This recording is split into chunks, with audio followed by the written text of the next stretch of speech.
Welcome back to another episode of the Success Times Happiness podcast. I am your host, Richard Thompson. Today I'm joined by Patty Duque, mindset coach, speaker, and thought leader in happiness and sustainable success. Together, we dive deep into what happiness really means, not as an endpoint once you've achieved success, but as a daily practice of mindset, habits, and micro moments that shape our lives.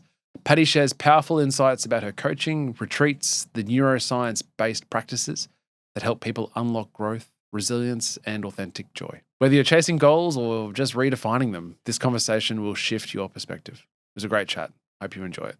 Let's get into it. Patty Duque, welcome to the show.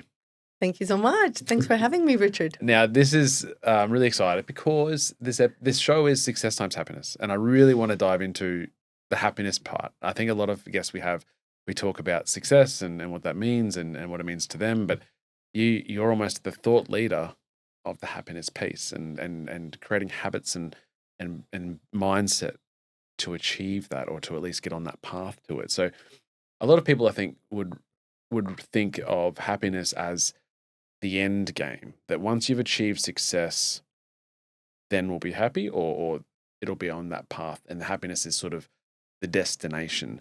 But from what I understand, the science of that tells a different story. How does that work in the brain, and why would it be the starting point rather than the end point? Well, let's start with happiness is really a journey. So you're never, ever going to get to an end point of happiness. And then what happens? Like if you get to that end point, yes, we have euphoria, and yes, we have moments of ultra highs. But if you think about it, there's a lot of micro moments that got you to that really, really big high. And we often forget about those. But without those little ones, you can't get to the ultimate goal. So when we then shoot ourselves, if we actually set a goal that I want to reach happiness and that my goal is happiness, because what I have found with my clients is that often sometimes people get to that goal, whatever that might be. Owning a business, being in the executive team, being an athlete, being the top performer, buying the car, the house, the handbag, whatever it is that they want. And they get there and they're like, yeah, this is nice, but I thought this was going to be a lot more. Like, is this what happiness is? And then you have a moment where you have that reflection and say, is this what happiness means to me? And a lot of times, sadly, people realize that they've just been living under someone else's script. So when I get that relationship, when I have a family, when I have a business, when I buy that car, when I lose that weight, when I buy that house, when I have that view, whatever that is, that doesn't ultimately get them to be happy. And then they reflect upon all the smaller challenges that sometimes they had to go through to get there. And then they realize that was great. That was such a beautiful highlight in my life. Yet because it wasn't the car or the view or the job or the body, you sort of undermined it. And that's where, unless people start reframing what happiness is about, and unless they actually start asking themselves, what does happiness mean to me? People are just going to end up really following someone else's script. I remember the first ever retreat I ran in Brisbane around 2016, 17. And that was one of my questions. What does happiness mean to you? Like, what is happiness? And I got every single person to answer. And after the retreat, there would have been maybe 20 people. About 4 people rang me and said, I didn't realize that everybody's happiness wasn't what I thought it was happiness. Because, of course, there was all sorts of answers. And when you hear them, you're like, oh, they don't want what I want? I thought that that was the ultimate goal. So really harnessing your happiness, which my motto is all about, is that journey. because it is a journey. It's not a destination. You said it and you nailed it. It's not a destination. Because what then? Do you think it's tied to the challenges that we endure on the path? Yeah, I think the challenges are the ones that provide that wisdom, provide you with that strength, provide you with that growth. And those little micro moments, which you may not even notice, but that's really where you're growing and you're becoming the best version of yourself, that you get to see things in a very different way that you never thought, you could have achieved or could have done. That's when you just sort of open yourself up to a whole new world of adventure or a whole new world of what if? And that, I think that's where the magic really lies. Okay. But the path needs to be in a direction that you want it to go. So, I firmly believe in what you're saying, and I believe in that, I've said it on this show before, but our motto at home is that we do hard things with all the kids, right? What do we do in this house? So do we. We do hard things. And because I believe the challenge is the value. The challenge is the path, the difficult path to the end or to some destination. It's the journey, it's the challenges, it's the what you have to come up against that grows you as a human, the resilience and all that. On reflection, you go, that's the gold was in that, not the end, right? But presumably, if you go down a path that is challenging, but it's not the destination, you're not directed in the way that you want to go, that challenge is not going to be fulfilling. It's going to dissuade you. You're going to go, this is not for me. I'm jumping off this. Like if take it back to, let's say, weight loss. If you're not truly wanting to lose that weight, then you'll go to the hurdles of the gym and the early mornings and all that, and you'll tap out because you're like, well, it's not a true path, right? So if that's the case, how do your clients distill into knowing? Because to your point where you say, it could be the car, right? And you get to the car, and even if you get the car without too much challenge, and you go, that's not fulfilling, and nor was maybe not even the journey, but hopefully the journey was. But I accept at the end, I had talked to Codes about it as well, like a mountain climber who enjoys the climb, at the view at the top, all he wants to see is another mountain. That's like the worst thing that you can happen is that you say there's no more mountains to climb, because you're like, that's terrifying. Because the value is the climb. So but you want to enjoy that particular climb of mountain. I'm butchering this so badly. But how do you work with your clients, Patty, for them to know, yes, to accept the goal is the journey, but how do we become aligned to where we're going so that the journey is the goal? Well, how do I work with my clients? And that it's a lot of self-awareness, right? So once you tap and you go within, yes, you're right. Everybody comes with some sort of goal. Or, in all honesty, a lot of people come with no clarity whatsoever. They just know that they're stuck. They just know that there is something more out there for them, or that they're feeling so uncomfortable that, for example, when you were saying about the gym, sometimes for some people, the pain of going to the gym is so much more painful than staying overweight. Yeah, I get that. When that overweightness becomes more painful, then you're willing to go to the gym, right? So, or you just say, well, I just don't care, and you just keep growing sideways. But there is a discomfort. So you need to get to a point of saying, this is not good enough within me.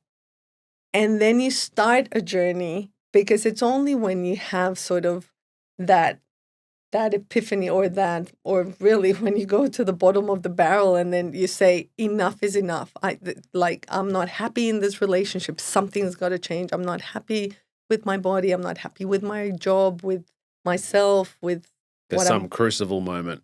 There is. Yeah. And at that point, that's normally when people make the change.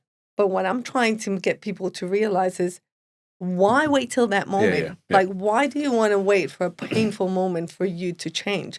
Let's start learning about yourself. Let's start going within, have that awareness before, and start creating habits and creating micro movements that are going to take you towards what happiness might be. And you might be like, but what is the goal? Yes, sometimes people come to me because they want that next role, or they want to break out of the corporate world like I did, or they just simply don't know. They have a really successful business and it's like, well, what next? There's businesses I've worked with, top Mercedes leadership team and dealerships, where they're at the top of their game. They are the leaders in that industry, and they bring me in and it's like, okay, we want to be better. So you're not talking with bottom of the barrel, we're at 20%, how can you get me to 100? We're talking someone that's already 95%, how can you bring that? And I think when you go deep to that vulnerability stage, when you're actually able to put your ego aside and start really realizing what you're doing, how you're doing it, and like we said, building little uncomfortable moments, because it really lies on getting comfortable with being uncomfortable, right? And in the example you gave was, let's go to the gym. Oh, but I don't want to. I'm not a morning person. How am I going to do that? Okay, then that's too big of a goal. The gym is just huge. It's like, for someone might be like running an ultra marathon. That is so far away that your mind can't get you there. So just bring it back a few steps. Bring it back to, let's say, back to the example of going to the gym. Let's bring it to, I'm going to leave my shoes just next to my bed, and tomorrow morning I'm going to put my shoes on, and I'm going to walk around the house. That's not very uncomfortable, but what happens is you're staying within your belief system. When you break outside your belief system, that's when you become uncomfortable. So you want to start creating a habit within that comfortness. Okay, I can put my shoes on. That's not very hard, Patty. I'll go do that. Okay. Then tomorrow, seeing that you can put your shoes on and just walk around the block. Okay. So you're still working within that belief system. And then before you know it, it's 2 blocks. Before you know it is 1 kilometer. Before you know it is 2 kilometers, or getting to the door of the gym, asking about, what sort of memberships do you have?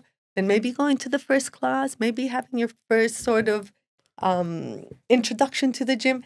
And that's what might be a little micro win. Oh my gosh, I never thought I would make it into the gym. This is like the most overwhelming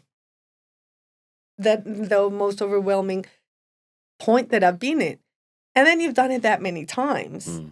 But that's not uncomfortable anymore. Now going into the gym, it's fine. So now I'm doing weights. Oh dear, what? Weights, how do you do that? And then you get someone that shows you, or you watch videos, or whatever way you get it. And then you start with little weights. So you asked me about how does that work in the brain? Well, I'll bring you back, because really for me, it's all about the neuroscience behind it. Because when you prove to people this, things change. And then when you're able to visually show people how your brain works, how your neurons are interconnected, how the synapses, which is like when 2 neurons come together and communication comes across, how does that work? Because we all have a brain, but no one has taught us how the brain works. But when you're able to visually show someone, they're like, oh, is that all it is? So how do you build that habit? Is through commitment and urgency. And what does that mean? In your brain, we have, I'm just simplifying because I am definitely not a neuroscientist, but this is certainly an area that really, really interests me. And when I found this, and when I teach this, both in the corporate world and in the interpersonal, people that come to my retreats, they're like, what? It's that simple? And once you show it, and all it is, it's you've got these little cells called oligodendrocytes. Don't worry about the name or the terminology. And they're there dormant, waiting for you to activate them. What activates them? Having that urgency and that commitment, right? So you have the urgency and the commitment. Like, you don't remember the day you learned how to walk, but somehow you thought you needed to learn how to walk. Everybody around me is walking. This crawling business isn't really working for me. I don't know how long it takes. I'm going to learn how to walk. Mhm. So you start getting up, challenging your balance, eventually move up to the world of furniture walking. When you're doing that, which is those little micro wins that we were talking My about. daughter's doing that at the moment. Oh, That's well, cute. there you go. Yeah. So what's happening? She, at the moment, is creating this neurological pathway, let's call it neurological pathway of walking. But for her, that looks like a goat's track at the moment. It's just off-road, bumpy. Yep. There is you can't see the end in sight. It's just bush everywhere. As for you and for me, walking, what? We don't even think about it. It's not that we created a habit. We've done it that many times that goat's track, eventually, if you continue doing it, you then don't think about it. It then becomes like an off-road road, and then it becomes like a highway. And then eventually it's like a 10-lane highway. And if you think about it in your head, if someone was to say you are light, you're right. Because inside our head, every single thought or every single action you're making, it's light going through these neurological pathways. Mm-hmm. So that walking path that your daughter has versus the walking path that we have, for hers is this tiny little, if you visually see it on a brain, it's this tiny, hair thin type of track. As for us, it's a massive highway. It is huge. Mm. So that's what happens. That's how you build it. The more you do it, the better you become at it, right? Mm-hmm. And that's how you then become those or build those habits to then be the best version of yourself. However, let me tell you, so what happens with this oligodendrocyte? It is creating a thing called myelin. And myelin is myelination. Watch out what you're myelinating because that's wrapping around your brain. So the first time it goes around, it's that ghost track. 10, 1,000, 1,000,000 times it goes around, becomes as thick as the axon of the neuron. And when it is exactly the same, that's when it's a totally, completely unconscious habit. Okay. So brushing your teeth, the first time you're like, okay, I started with the bottom left. Yeah, bottom right. Mom told me not to forget the top. Now you don't do it. That is the moment when you actually start to disconnect in your brain and you can start imagining now, because that is so ultra processed habit and it's so unconscious that you don't have to think about it. Almost majority of driving as well, I imagine as well. That is exactly the examples I use in my retreats. Think about the first time you drove. You're like, oh, don't talk to me, the pedestrian, the speed, oh my goodness, the lights, don't, Yeah. And then now you're drinking your coffee, waving to the neighbor, answering a phone call, talking to your kid, putting your handbag on the side, doing 1,000 things, not thinking about the pedals, where's the stop, where's the accelerator.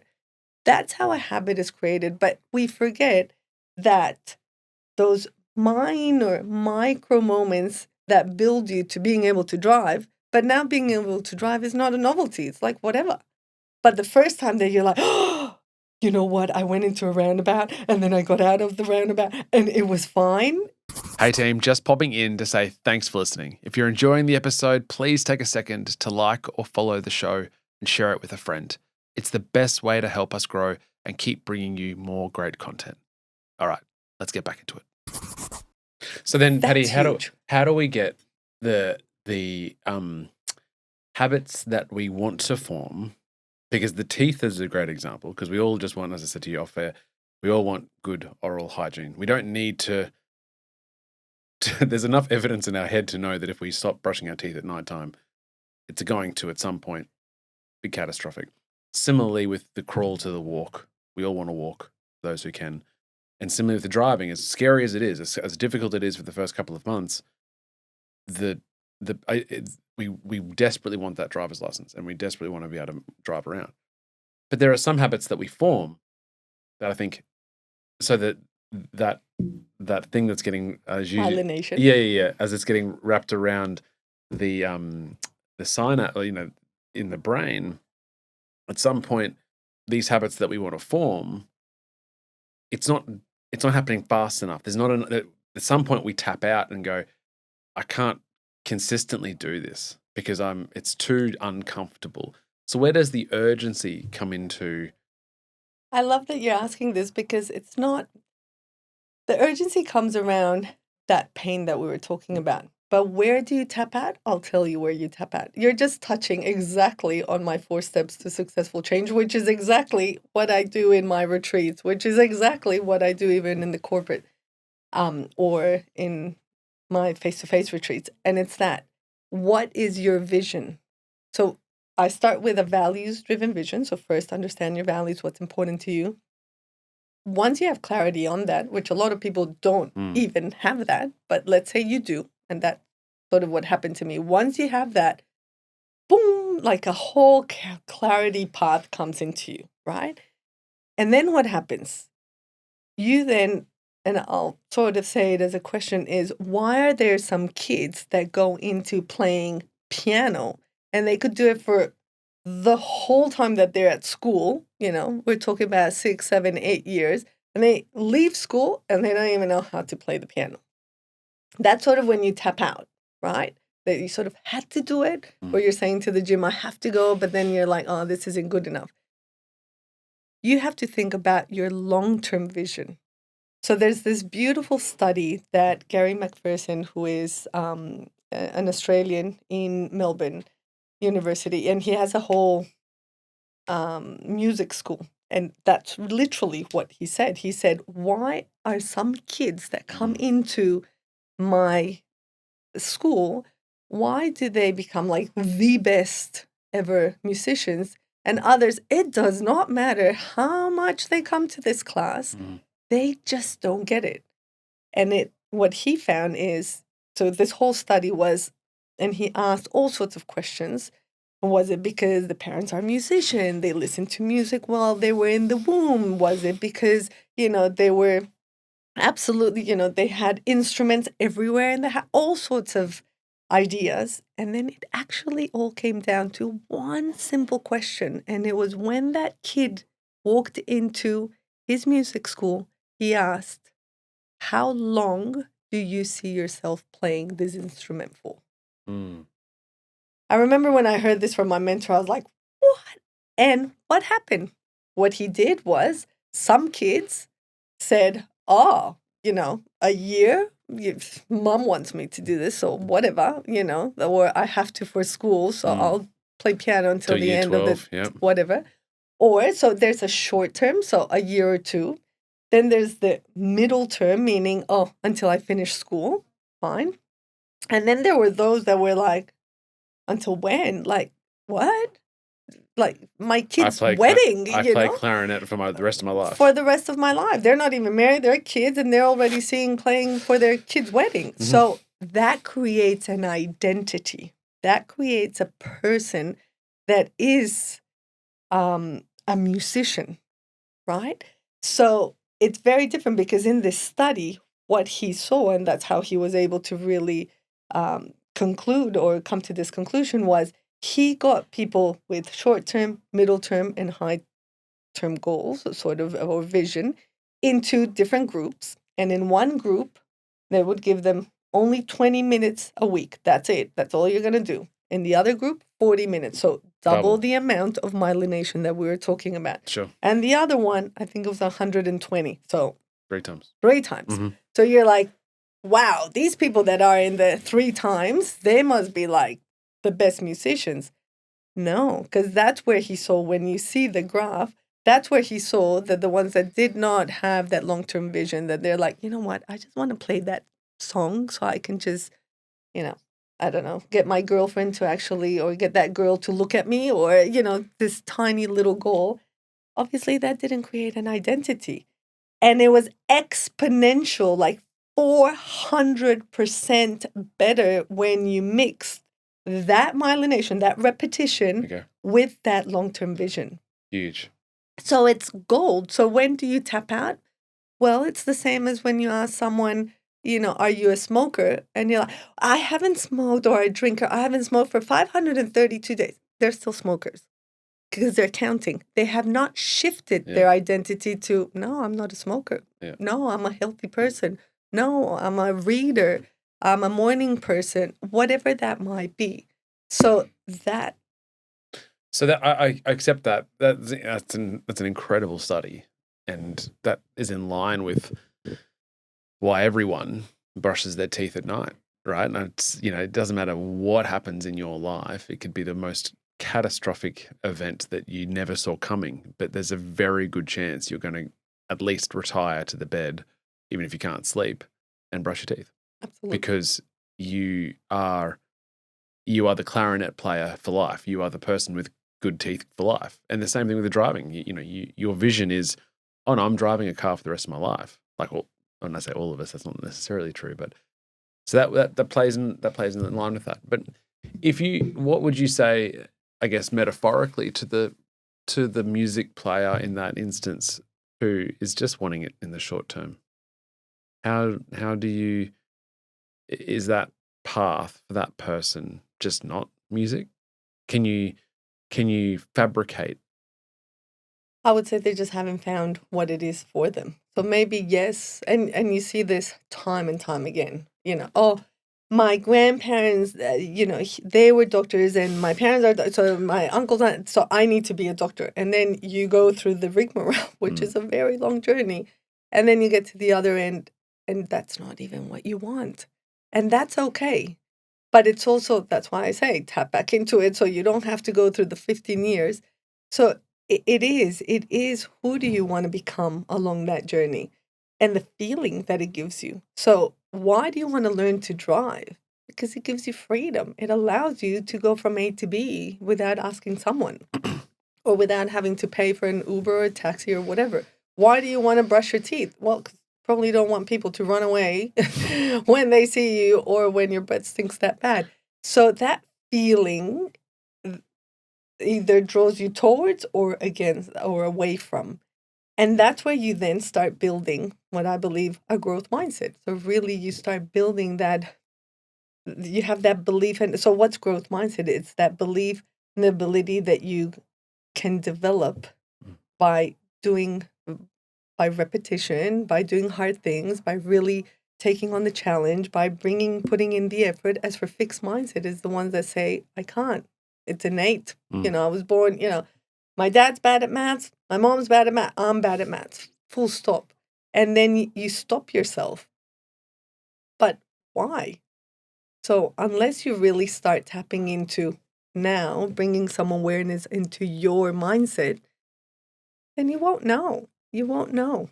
Is there anything that we can do on a daily basis to tap back into the path that we're on so we're less likely to tap out or less likely to I guess stop playing that instrument when it gets hard? Or is it all just a foregone conclusion that it's either we're on the long-term path with the exponential growth of the work, or we're not? I think it's staying present. It's really in that moment that you want to give up. Why do you want to give up? Is it because it's a lot harder? Is it because you're in pain? Is it because truly that's not what you want? And we often don't go there, but if you're honest to yourself, you will see the people that have made significant changes in their life, whether it's move a country, build a business, go for big goals, little goals. It's they need to tap into, is this right for me? And then if it isn't, then it's like, okay, but I still really like what I felt in that, whether it's a short journey or a long journey. How can I get more of those little happy moments? And it might not be with the clarinet. You might find that running a marathon. And then it's really then giving yourself the opportunity to tap out from the music industry or becoming a musician and maybe looking for something new. And I'll tell you, I do outrigging sport in the ocean. And I swear to God, sometimes I'm in kilometer number 2. We're about to, on Thursday, I fly out to Cairns for a 45-kilometer change race. And sometimes on kilometer number 2, you're like, and why am I doing this? Like what? But then I have that moment of, I love, and our trainings at the moment, we're in the middle of, no, towards the end of July. It is dark. Like we start at 4:45 a.m., we finish at 6 a.m. It's not even sunrise yet. Mm. And you're like, why do I do? It's cold. I don't like the cold. That's why I live in Queensland. But during summer, I get to see the most stunning sunrises. I get to exercise, which I love. I get to move my body, and I'm outdoors. I'm in the ocean. Like, you start feeling and feeling and feeling your soul and realizing that's why I do this. And then you get to kilometer 18, and maybe the race is 18 kilometers. You're in such a high that you're like, oh my gosh, I could have gone for 25 kilometers. So that's what I would say. Have that reflection. Were those big moments worth it? And if they were worth it, but it wasn't with that instrument or with that sport or with that career or with that person, then how else can you fill that gap that it's yours and only yours? Where does gratitude and visualization come into play here? So I've heard you talk about it in the past, but what happens on a, I guess, neurological level? Well, because you can't actually be fearful at the same time as being grateful. So if you actually, like, there's a thing that my mentor does, and it's like, think of putting your hand in your knee and sort of giving it all the love that you want. Oh, I love you, knee. I love that you get me from A to B, and every moment I get to stand up and see every day, and you love it, right?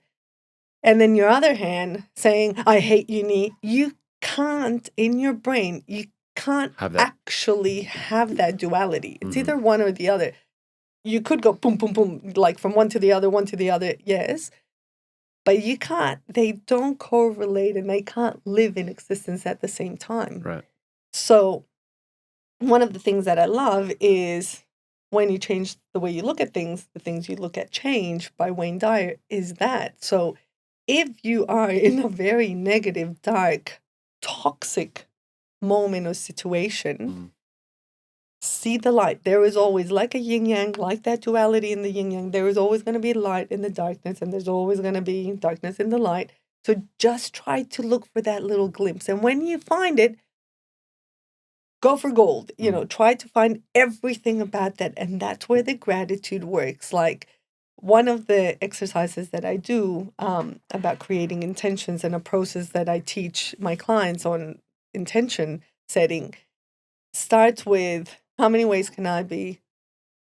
How many ways can I continue to be more XYZ?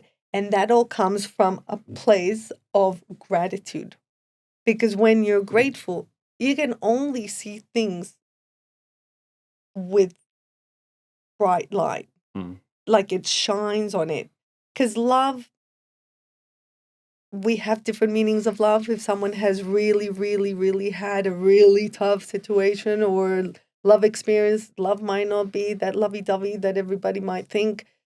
But gratitude, it is. You can't be grateful and feel bad. And we all tend to have the same meaning of gratitude, whether we're grateful of different things, but we all feel that same feeling. Why is that so not difficult? Because everyone can tap into that whenever they want. But why is it? It's almost like it's easy, but it's simple, but not easy. Well, because it's so accessible. Richard, it's so sad to think that a lot of people, it's like, oh, unless it's something really hard and it's so out there, then it won't work. But to be honest, a lot of the things that bring you happiness or even bring you success in life, they're free. They're accessible. We can do it. You don't need to be in a special location. You don't need to be with all the money in the world or with special people. And that's what it is. Like, you and I could do it right now. Someone who's in the middle of a war could try and do it right there and then. Someone who is just having the darkest moment, lost a child, lost their job, lost whatever it is, just realized they went bankrupt. In that immediate moment, you can do it. It doesn't have age and doesn't have religion. It doesn't have age. It doesn't matter what your gender is. Everybody can do it at any time. so many people don't do it Mm. because it's too simple. So in your brain, you sometimes think, oh, if it's too simple, it can't work. It's like, no, then try it. Try it and keep doing it and let me know. And I used to think that, and I'll tell you, I have an accountability buddy for gratitude. I am up to day, I can't remember. We've been doing it for about 6 years now.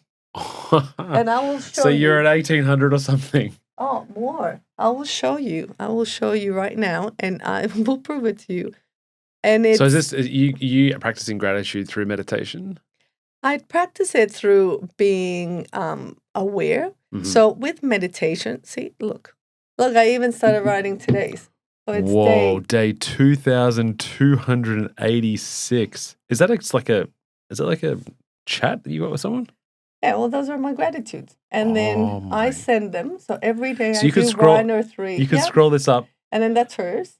So she sends hers to me. And then I sent hers. See? Oh, that was a normal. But see, day 2279. Wow. And that is. And then because I thought, oh, I'm going to lose them all, then I'm going to show you. I actually have it in an app called The Secret. So now what I do is I send it to her, but then I send it to her, but then I also put a photo Photo with it. with it. So then that reminds me of what happened. Where did Whoa. I go? Who was I with? That is super, super impressive. That is someone who is talking. He's walking. You're walking the walk and talking it. That is, wow. So that when you ask me about gratitude, that's what it is. You are leading the charge. That is impressive. Well, it just changes. Remember, the little glasses that you choose to put on every single morning when you wake up. Mm. If you're doing your gratitudes, guess what? That's exactly the glasses that you're going to be looking through in life. Yeah. And it was only when, I'll tell you what, I started doing that because when I made the change from the corporate world, I remember I went to this presentation of a lady who I then sort of got to know a lot better. And she's an advocate for Are You Okay Day and everything because she actually had decided to end her life. And she jumped off the Story Bridge in Brisbane. And she survived. As a city cat picked her up and she survived. She had to face her husband and say, yes, I gave up on us. She had to face her, I think it was 2-3-year-old at the time, say, yep, I gave up on us. But here I am with a second chance. And it was beautiful to hear her story because she has these 6 steps and one of them was gratitude. And I said, how do you recover from that?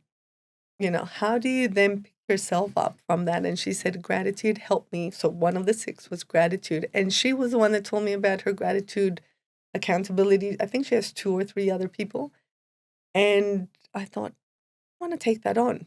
Funnily enough, at that point, I had this same partner, and she was my accountability partner for my intentions. So every single day, I would send her my intention. She would send me her intention. For me, at that time, was about building my business. And then we were told to do it just for a month. But I said, a month is not enough. You know how they say creating habits, we're talking about Yep. it, just, 30 days, 88 days, whatever it is. I said, not enough. I want to keep going. So I said to her, do you mind if we do 365 Yep. days? And so we did the 365 days. And at that point was when I met Donna. And then I said, I'm quite comfortable where my business is. It's growing. It's good. Do you mind if we change it to gratitude? So we already had created the habit of being accountability buddies. We'd been texting each other every single day. And then now it's all about gratitude. And we've never, ever, I think when we got to year 1, then year 2, then year 5, we're like, oh, now we're too far into to change because it's a beautiful way. And she gets to share with me. I get to share with her. I get an insight in her life. I don't see her very often. And it's beautiful.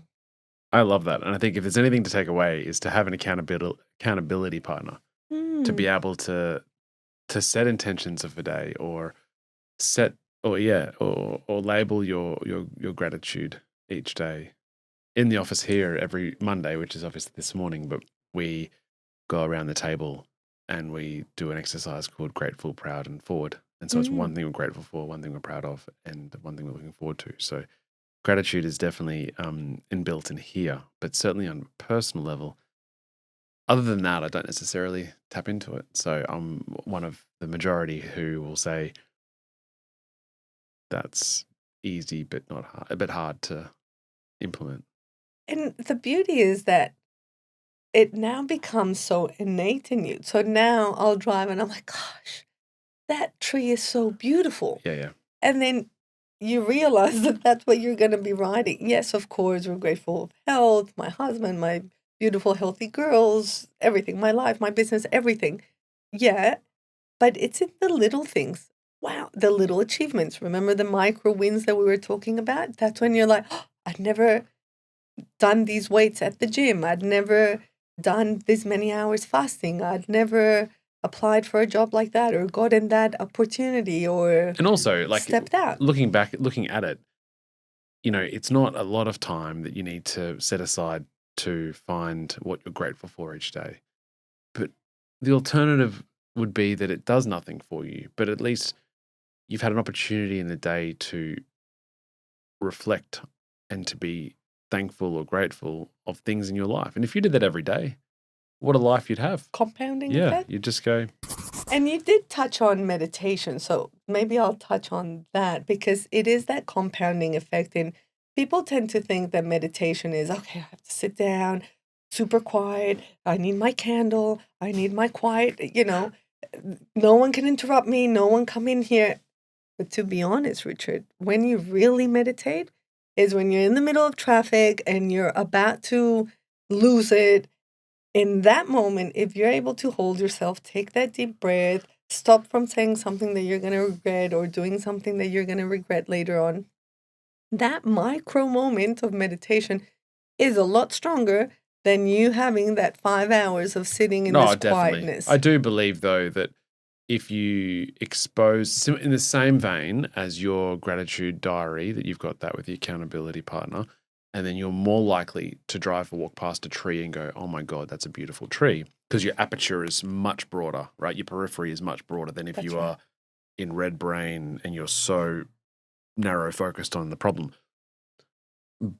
I think it's the same as that if you, even for 2 minutes in the morning, and it might be a morning shower that you just dedicate to your present of mind, and you have that exercise, the daily exercise of coming back to the moment for breath, then in that fit of rage, you're much more likely to tap into the breath and not say something you shouldn't, let's say. Then if you don't experience that at all, you're just going to react. So it is repetition in that space as well. But I agree, you don't need the candle, you don't need the half an hour or 6 hours or whatever. It reminds you in the same way as the gratitude diary, which I don't do, but to be able to say, I'm practicing this because I know that I can tap into it later. So that's a repetition. You even said it. Yeah. So that's now your commitment to seeing the world through those glasses. Mm-hmm. And I'll tell you, the best time to do it, either the last thing that you do at night or the first thing you do in the morning. Last thing you do at night, now when we go into the neuroscience, how does the brain work, is guess what? You're priming yourself. Like the people that watch the news just before they go to bed or some criminal movie or that's what they're going to be dreaming for the next 6, 7, 8, and however your nervous long system, your nervous system's all it's wired. Yeah. And in the morning, so I would say I do a mind movie. I can talk to you about that one at night, because that primes me for the whole evening. Yeah, talk to me about that. I will. But then in the morning, if you do it as well, it then sets you up for the whole day. So like we were saying, like you can choose, because we get to choose what glasses you want to put on. What lens do you want to see the world through? Do I want to see the lens through anger because I went to bed after watching this ravaging sort of horrible show and all night I've been like stressed and thinking about it? Well, I'm going to wake up super wired with those glasses on. It's like, no, I choose to take these glasses off and I choose to put on my little pink rose colored glasses on. Mind movie. I'll show you what a mind movie is. More show and tell. So this is another small habit of yours, huh? This is, and it's something that I really tap into with my clients as well, because it's no different to really being able to do a vision board, right? So what happens with the vision board? We have the vision boards in somewhere in your house, and you only see it when you go into that room, and that's it. Mm-hmm. But images are so important in our life, right? Because our brain works a lot better with images or photos than it does with words.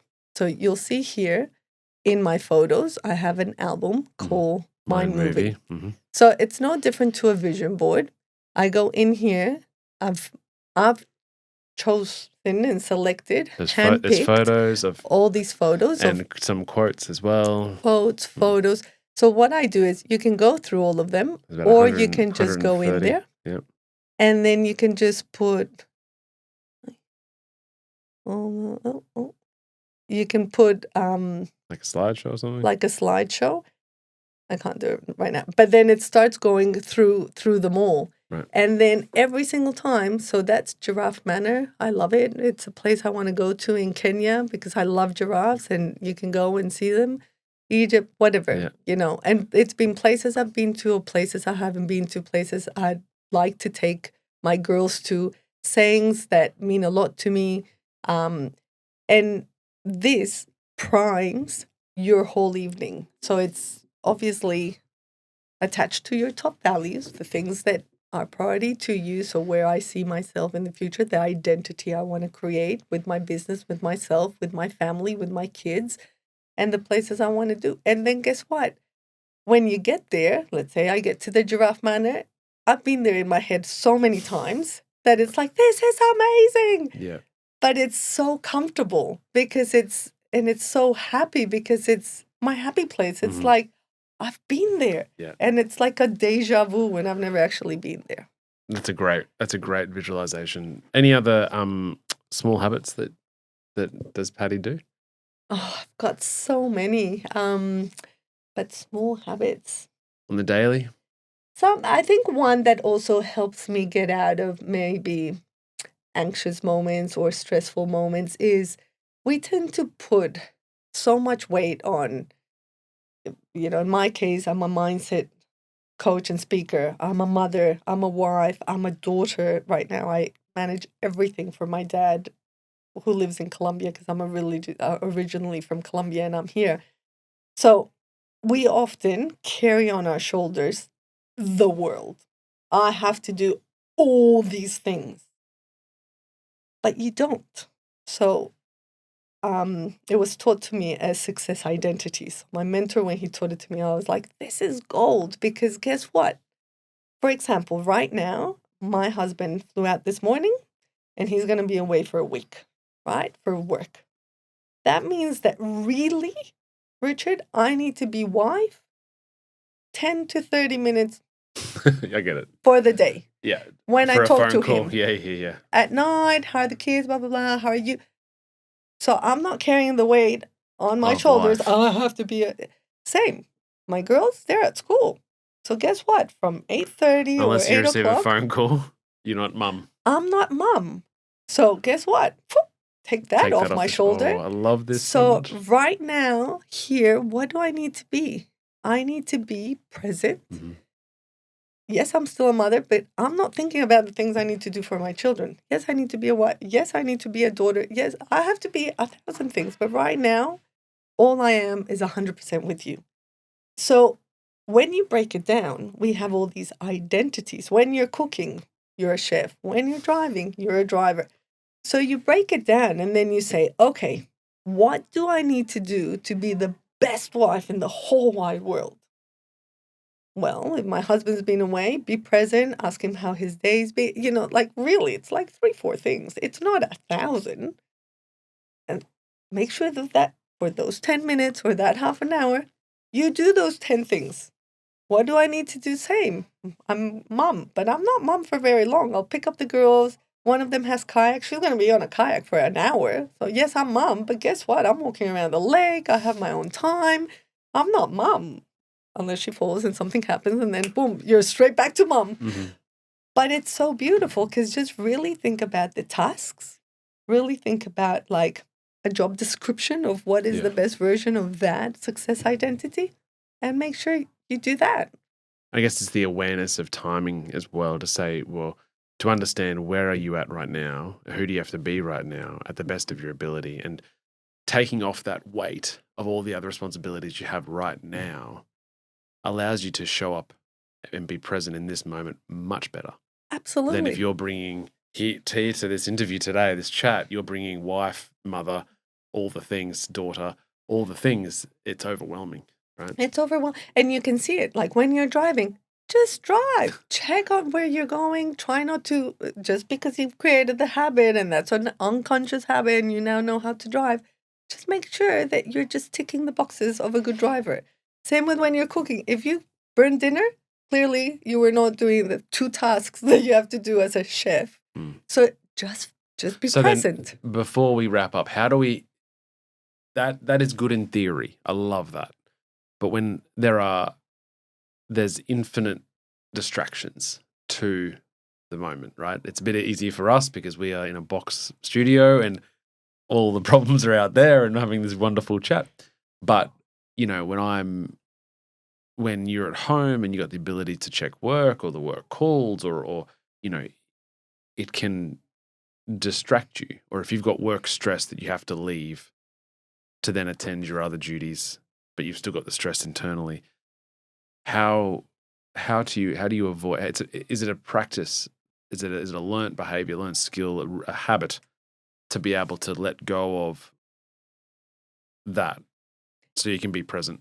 Maybe it's a checklist. So it's sort of like, okay, I need to leave work now, but I have these 5 urgent things to do. Are they urgent? Are they life or death? You know, is someone going to die if I don't do these? Mm-hmm. Or if I do this, that will allow, I don't know, my counterpart on the other side of the world while I'm asleep, they're awake to do things. Okay, that one's probably priority. So you start doing that and have a contract with yourself. Have that mindful. It really comes down to being present and saying, there is only so much I can do, and this will have to wait till tomorrow. Or you get the phone call and you're with the family and you say, guys, I need to get this call. I'm not dad. You know, I'm going to have to walk away. Give me 5 minutes.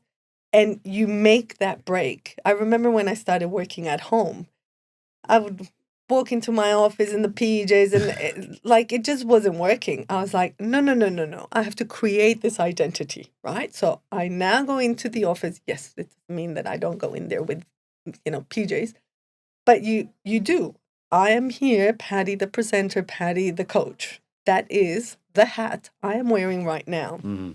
And I am dropping the other ones and communicate it. Be mindful. Like I would say to the girls, I'm never going to forget. I think my daughter was like 5 years old. And I used to have in Brisbane, one of our bedrooms was my office. So I said to her, okay, I'm with a client. Like now it's a lot online and because they're everywhere around the world. But I said to her, but this person came to my office, so to our home.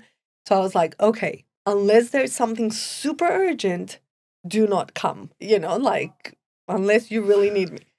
And then 15 minutes later, she comes and knocks in the door and she's like, Mom, the washing machine is beeping. There is a beep. I'm like, right, let's go through this.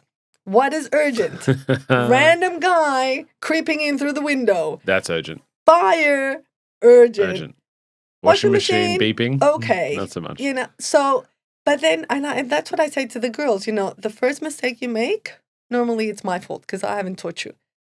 But you do it again, it's on you because now you know how to do it. And they still, like the other one, one's 11, the other one's 13.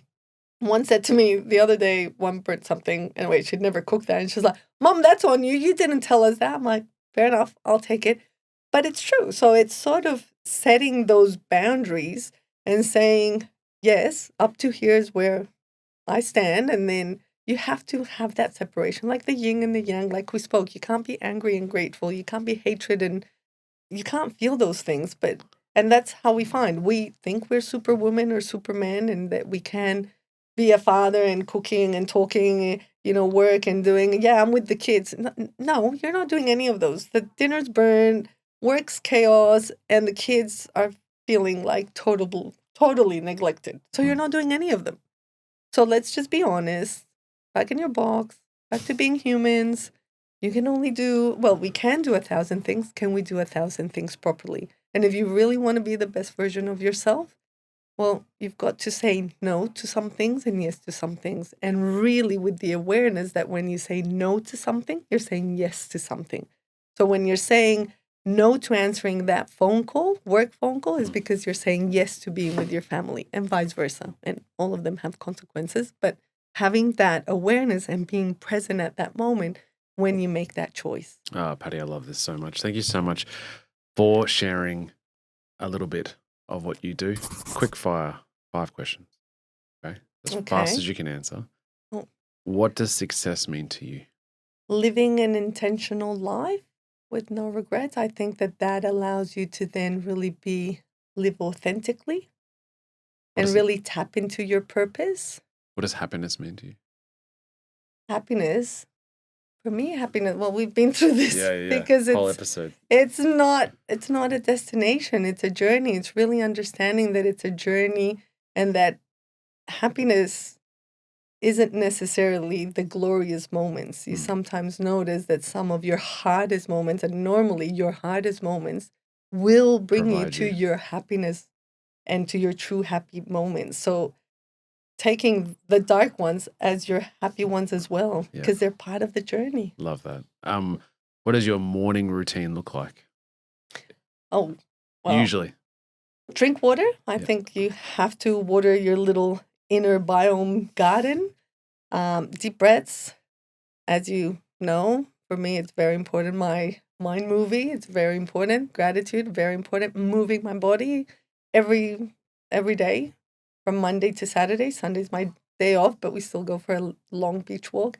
Move your body, whichever way. It doesn't have to be gym. It doesn't have to be outreaching. You choose. You do you. You choose something that makes you move your body. People my age, I'm 47 and I'm a woman. Weight's very important. Menopause there is just so much science on the importance of weight training. Do not leave that. So I try and do that and then just be present. Make sure that I plan that I know what my day is going to look like. A piece of advice you would give to your younger self that you would want to put on a billboard for the world to see? Oh, I think I said it, which is Wayne Dyer said it. When you change the way you look at things, the things you look at change. So as soon as you change those glasses, because you are the only one that can choose to change those lenses. No one can do them for you. Someone might physically be able to change the glasses for you, but if you're still in that range, that anger, you're only going to be able to filter through that experience of range, anger, whatever emotions you're feeling. So just stop, change your glasses. Understand that you have a choice. It's your choice. So if you want to stay there, understanding there's consequences, or change it. I love it. And finally, a guest that you would recommend for us to come on to the show next? I would say probably Donna, who I mentioned. I could give you her details. Someone local. I really like Becca Craig. She's a great friend as well from Salty CEO. And I would have, I don't know if you've had children, and obviously I'm not putting my children out there, but my daughter, she just surprised me this morning because she wrote last night 6 poems and they were so deep. She's 13, mind you.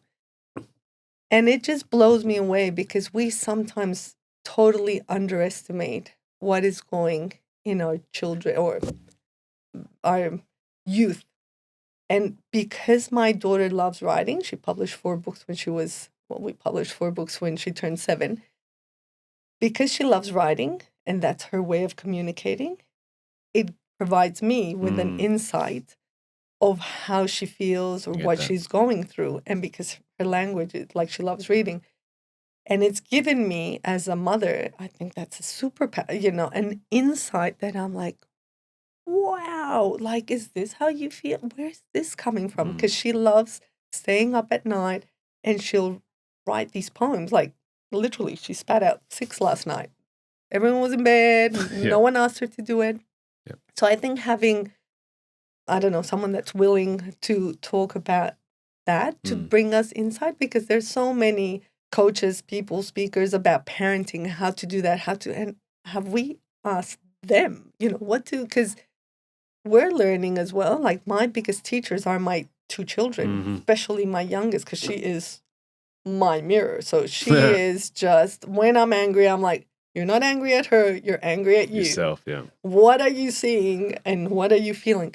So I feel if you were able to get someone that young that was able to express themselves and give us insight, there would be so much gold that we might be missing.